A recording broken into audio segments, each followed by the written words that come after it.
Hi നമസ്തേ സുഹൃത്തുക്കളെ, ഒരിക്കൽ കൂടി മുംബൈ മലയാളി യൂട്യൂബ് ചാനലിലേക്ക് എല്ലാവർക്കും സ്വാഗതം. അതോടൊപ്പം എല്ലാ മലയാളികൾക്കും, ലോകത്തെമ്പാടുമുള്ള മലയാളികൾക്കും, എൻ്റെ സുഹൃത്തുക്കൾക്ക് എല്ലാവർക്കും ഹൃദയം നിറഞ്ഞ വിഷു ആശംസകൾ നേർന്നുകൊള്ളട്ടെ. ഇന്നത്തെ എൻ്റെ ഈ ചെറിയ വീഡിയോ എന്ന് പറയുന്നത് വിഷു അടങ്ങുന്ന ഒരു കണ്ടൻറ്റ് തന്നെയാണ്, വിഷുവിനെക്കുറിച്ചുള്ളത് തന്നെയാണ്. പക്ഷേ അറിയാതെ വയ്യ പല കാര്യങ്ങളും, പോയ വഴിക്ക് കണ്ട കാര്യങ്ങൾ പറയാതിരിക്കാനും വയ്യ, നിങ്ങളുമായി പങ്കുവയ്ക്കുകയാണ്. കാരണം ഇന്ന് ഞങ്ങൾ പോയ വഴിക്ക്, ഞാനിപ്പോൾ ബാംഗ്ലൂരിലാണ് ഞങ്ങൾ ഇപ്പോൾ താമസിക്കുന്നത് തൽക്കാലം. അപ്പം ഞങ്ങൾ പോയ വഴിക്ക് കണ്ട കാര്യങ്ങളിൽ ഉൾപ്പെടുത്തിക്കൊണ്ടാണ് പറയുന്നത്. അപ്പം ആരെങ്കിലും ഈ വീഡിയോ ഒരു നെഗറ്റീവ് മെസ്സേജായി കണക്കാക്കരുത്. എപ്പോഴും ഞാൻ പോസിറ്റീവ് മെസ്സേജിന് വേണ്ടിയേ വീഡിയോ ചെയ്യാറുള്ളൂ. ഇന്നേ വരെ അങ്ങനെയായിരുന്നു, ഇനിയും അങ്ങനെ തന്നെയായിരിക്കും എന്ന് ഉറപ്പ് നൽകുന്നു. അപ്പം മുന്നോട്ട് കാണുക വീഡിയോ. ഹായ് സുഹൃത്തുക്കളെ, ഞാൻ ഇവിടെ രാമേശ്വരം കഫേക്ക് അടുത്താണ് നിൽക്കുന്നത്. കഴിഞ്ഞ മാസം ഒരു ബോംബ് ബ്ലാസ്റ്റ് നടന്നത് ഈ സ്ഥലത്താണ്, ഈ രാമേശ്വരം കഫേയിൽ. ഇവിടെ നല്ല സെക്യൂരിറ്റിയാണ് ഇപ്പോൾ കാണുന്നത്. ആൾക്കാരെ കടത്തി വിടുന്നത് സെക്യൂരിറ്റി സംവിധാനത്തിലൂടെയാണ്. നമുക്ക് നോക്കാം. ആൾക്കാർ വളരെ ഇവിടെ ഇരുന്ന് കഴിക്കുന്നത് ആണ് കാരണം എൻട്രി. ഇപ്പോൾ അതിനുശേഷം ഇവിടെ സെക്യൂരിറ്റി, ഹൈ അലർട്ട് സെക്യൂരിറ്റി വെച്ചിരിക്കുകയാണ്. എല്ലാം നല്ല സെക്യൂരിറ്റി സിസ്റ്റമായി കഴിഞ്ഞതിന് ശേഷം നിങ്ങൾക്ക് കാണാനില്ല, അതിനകത്തോട്ട് പോകുന്നില്ല. നിങ്ങൾക്ക് ഇവിടെ നിന്ന് വെളിയിൽ നിന്ന് കാണിച്ചിരുന്നതേ ഉള്ളൂ.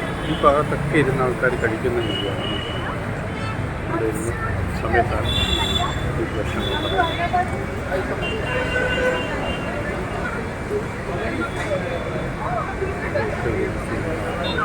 സ്ഥലമാണ്, അവിടെയാണ് പ്രോബ്ലം. ഇത്തരം സംഭവങ്ങൾ ആവർത്തിക്കാതിരിക്കുവാൻ എല്ലാവരും ശ്രദ്ധിക്കാം. പൊതുജനങ്ങൾ റെഗുലറായിരിക്കണം. നേരത്തെ ഈ സിസ്റ്റം ഇല്ലായിരുന്നു, ഇപ്പോൾ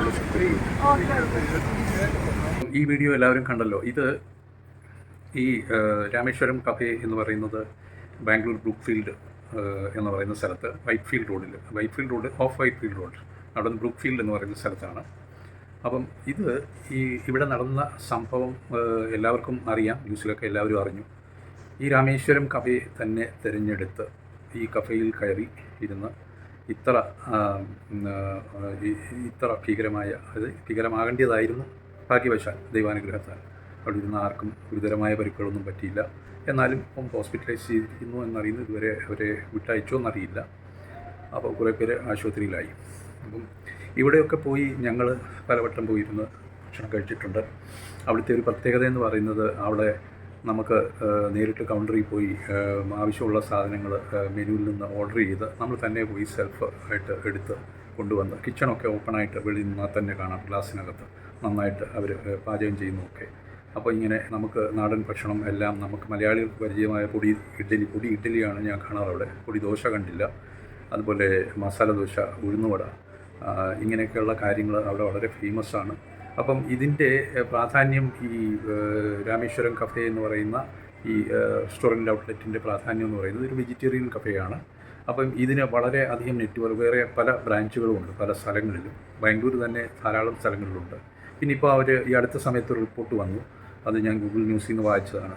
രാമേശ്വരം കഫേ ഫേമസ് ആയിട്ട് അവരുടെ നെറ്റ്വർക്ക് ബിസിനസ് ഏതാണ്ട് ഇത്ര കോടിയിലോ അധികം, കൃത്യം കണക്ക് എനിക്കറിയില്ല, അതൊന്നും ഞാനിവിടെ വിഷയമല്ല, നമ്മുടെ കടന്നിരിക്കുന്നു. അപ്പം അവർ ഏകദേശം വെളിയിൽ മറ്റുള്ള ഈ KFC, ഇങ്ങനെ മക്ഡൊണാൾഡ്സൊക്കെ പോലെ തന്നെ ഒരു ബ്രാൻഡായിട്ട് കേരളത്തിന് വെളിയിലും ഇന്ത്യയിലും പല സ്ഥലങ്ങളിലും, അതുപോലെ വിദേശ രാജ്യങ്ങളിൽ പോലും അവർ ഇത് ഔട്ട്ലെറ്റുകൾ തുടങ്ങാൻ ഉദ്ദേശിക്കുന്നെന്ന് അറിയുന്നു.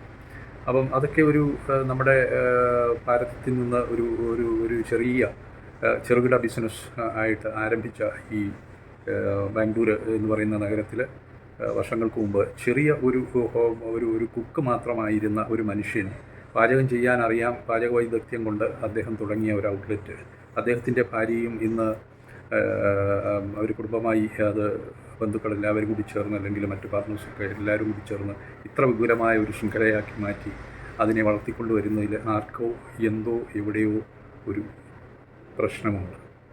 അത് കണ്ടുപിടിക്കേണ്ടത് എന്താണ് ഇതിൻ്റെ പിന്നിലെന്നൊക്കെ ഇനി വരാനിരിക്കുന്നേ ഉള്ളൂ. അത് അന്വേഷണ സംഘം കണ്ടുപിടിച്ചോളും. നമ്മൾ അതിനുവേണ്ടി വിഷമിക്കുന്നില്ല. എന്തായാലും നമുക്കുള്ള വിഷമം ഇത്രയേ ഉള്ളൂ.